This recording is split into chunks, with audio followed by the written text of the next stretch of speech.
शिमला मुआहदा जो है फारग हो गया है। इट्स ए बिल्कुल सही। Dead document now. बिल्कुल। तो आपकी जो सीज फायर लाइन की हैसियत और एलओसी की हैसियत, यदि शिमला समझौता अप्रभावी नहीं रहता तो भारत के पास इस क्षेत्र को फिर से प्राप्त करने का वैध आधार हो सकता है। इसीलिए मैं कहता हूँ कि जंग का खतरा बरकरार है। नहीं, मैं आपसे एग्री कर रहा हूँ, मैं इख्तलाफ नहीं कर रहा। ये एक इम्पॉर्टेंट चीज है, मैं इसको एक बहुत बहुत बहुत बहुत इंपॉर्टेंट चीज समझता हूँ।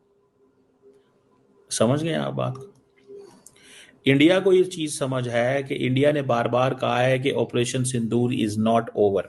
और इसके साथ सवाल पूछा जा रहा है, क्या ये कहना चाह रहे हैं कि अब क्योंकि ये तो सीज फायर लाइन है तो इसको आसानी से बदल सकते हैं और भारत जब चाहे तब पीओजेके वापस ले सकता है। ये कंट्रोल लाइन जो है उससे अब ये सीजफायर लाइन चली गई है। अपने पैरों पर कुल्हाड़ी मारने का एक्सपर्ट भी अगर कोई है आतंकवाद के साथ, तो वो भी ये पाकिस्तान ही है। बात ये है कि इसको मतलब रियलिस्टिक होके सोचे ना। अजीत डोवल की स्ट्रेटजी थी जो मुख्तलिफ उसके बयानात से नजर आती है। तहरीरी तौर पर भी आप पढ़ें तो आपको मुख्तलिफ आर्टिकल्स में रिफ्लेक्शन मिलती है और उसकी कुछ वीडियो क्लिप्स में भी मिल जाती है। ड्रोन्स के हवाले से ये सवाल भी काफ़ी अहम है और उठ रहा है कि ड्रोन्स के हवाले से लोग पूछ रहे हैं कि पाकिस्तान ने उनको एंट्री पॉइंट्स पे क्यों नहीं इंटरसेप्ट किया और वो उनको आने ही क्यों दिया, या हमारी फ़िज़ा में वो लोग वो जो हैं वो इतनी देर तक क्यों परवाज करते रहे। और पाकिस्तानी कह रहे हैं कि साहब कि ये लोग छुपा रहे हैं और ज़्यादा मार गिराए।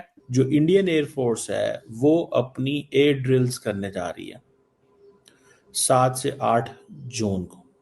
सो 4 दिन पहले ही उन्होंने एक पैनिक माहौल क्रिएट कर दिया। हेलो दोस्तों, जय हिंद। स्वागत है आपका आपके अपने चैनल न्यूज़ की पाठशाला 2.0 में।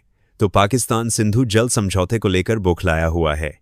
पाकिस्तान के डिफेंस मिनिस्टर ने पाकिस्तानी पत्रकार को इंटरव्यू देते हुए कहा था कि पाकिस्तान ने शिमला समझौता कैंसिल कर दिया। शिमला समझौता 1971 की जंग के बाद 1972 में किया हुआ समझौता है, जिसमें भारत ने पाकिस्तान के 93,000 फौजी जो पकड़े थे उनको छोड़ा गया था और पीओके में लाइन ऑफ कंट्रोल बनी। अगर पाकिस्तान शिमला समझौता कैंसिल कर देता है तो भारत के पास गोल्डन अपॉर्चुनिटी है पीओके को वापस लेने की। तो आइए सुनते हैं पाकिस्तानी मीडिया को।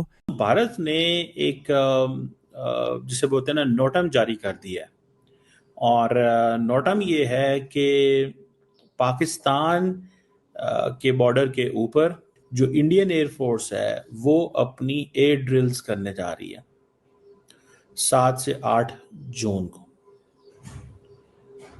ये उन्होंने एक नोटिस टू एयरमैन जिसे कहते हैं ना, नोटम बोलते हैं नोटिस टू एयरमैन, यानी कि सबको बता दिया यहाँ पे जहाज ना उड़ाइएगा। ठीक हो गए। और ये 7 और 8 जून को, आज आपके पास जो डेट है दैट इज अबाउट 4 जून। सो 4 दिन पहले ही उन्होंने एक पैनिक माहौल क्रिएट कर दिया कि जनाब, और never forget India says operation Sindoor is not over. ठीक है जी, operation Sindoor is not over. Indo Pak border के ऊपर ये करने जा रहे हैं, राजस्थान के ऊपर। पाकिस्तान को डराना चाहते हैं। 3:30 बजे 7 जून को 3:30 बजे, I think that is a day when there is Eid है पाकिस्तान के अंदर, और 3:30 बजे शुरू होगी और रात को 9:30 बजे ये एयर एक्सरसाइजेज होंगी। ठीक है ना जी। 3:30 बजे 7 तारीख को और जो 8 जून को 9:30 बजे होंगे। ठीक है जी।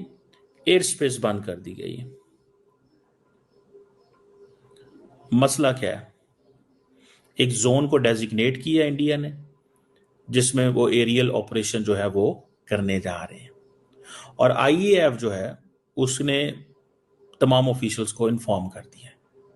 राफेल, मिराज 2000, सुखोई 30, ये फाइटर जेट्स इन्वॉल्व होंगे।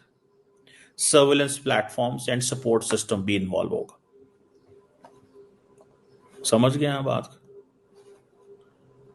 ये भी होगा, इन्वॉल्व होगा। That is an important thing. ये एक इंपॉर्टेंट चीज है, मैं इसको एक बहुत बहुत बहुत बहुत इंपॉर्टेंट चीज समझता हूं। चारों तरफ यही डिस्कशन हो रहा है कि भाई कितने ठिकाने मार गिराए, और पाकिस्तानी कह रहे हैं कि साहब कि ये लोग छुपा रहे हैं और ज़्यादा मार गिराए, कि जो ये बता रहे हैं वो कम है, हमारी तो मार ज़्यादा पड़ी है। तो what is the reality? The flavor of the season और the force in action and चर्चा के अंदर जो है वो है इंडियन एयरफोर्स, बिकॉज 90 आवर्स के अंदर जो काम इंडियन एयरफोर्स ने किया है क्रॉस पाकिस्तान, लेंथ और डेप्थ, तरह तरह के टारगेट्स को अटैक किया गया है। और जैसे आपने सही कहा कि पाकिस्तानी कह रहे हैं कि आप तो कम बता रहे हो, सच में 8-10 और टारगेट्स उन्होंने सुना दिए हैं जो वो कह रहे हैं कि हमने अटैक किए। हालांकि हमारी जो पोजीशन है वो हमने बताई है। आहिस्ता आहिस्ता और भी डिटेल्स निकलेंगी। और जैसे आपने कहा टारगेट्स जो हमारा पहली रात अर्ली मॉर्निंग का जो टारगेट्स थे, 7th अर्ली मॉर्निंग के जो टारगेट्स थे वो तो टेररिस्ट टारगेट्स थे। लोग कहते हैं 9 टारगेट्स, एक्चुअली 9 प्लेसेस थी, 14 टारगेट्स थे, तो इसलिए एक कई जगह में मोर देन 1 टारगेट था। और किस तरह के हमने टारगेट लिए, कौन कौन सी टेरर ऑर्गेनाइजेशन जिन्होंने हमारे देश में कितनी दहशत फैला रखी थी, जैसे सवाई नाला कैंप जो है मुजफ्फराबाद में, ये ट्रेनिंग सेंटर था तैयबा का, और इन्होंने टेररिस्ट अटैक किए थे इंडिया में अक्टूबर 2024 में सोनमर्ग में, और उन्होंने फिर अटैक किया गुलमर्ग में, और फिर पहलगाम अटैक में भी उनका फुटप्रिंट था, उन्होंने ही ट्रेनिंग की थी। और फिर हमने स्वेदना बिलाल कैंप जो मुजफ्फराबाद में है वहां पे अटैक किया।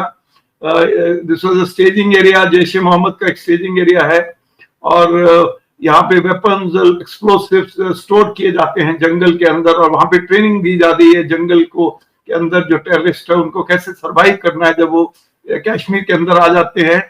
और उसके बाद गुलपुर कैंप है कोटली में, जिसके अंदर बेस कैंप था LET का, जहाँ पे उन्होंने राजौरी पुंछ इलाके में बहुत एक्टिव थे, जम्मू एरिया में भी उनके दहशत फैलाने का इंटरेस्ट था, और उन्होंने अटैक किया था पुंछ में 2023 में, और फिर 24 में भी उन्होंने वहां पे अटैक किया था। तो उसका एक टेररिस्ट ट्रेनिंग सेंटर था, उसको हमने अटैक किया। और फिर हमने किया बरनाला कैंप जो भिम्बर में है, this was also weapons handling, यहाँ पे एक्सप्लोसिव को हैंडल करना और जंगल वॉरफेयर की ट्रेनिंग दी जाती थी, ये उनका एक कैंप था। और जो 5वां हमने POK के अंदर, पाकिस्तान ऑक्युपाइड JNK के अंदर हमने किया, वो था अब्बास कैंप इन कोटली, एक फिरदहीन कैंप था LET का, एंड यहाँ पे वो प्रिपेयर करते थे लॉन्च करने के लिए टेररिस्ट को। उनकी कैपेसिटी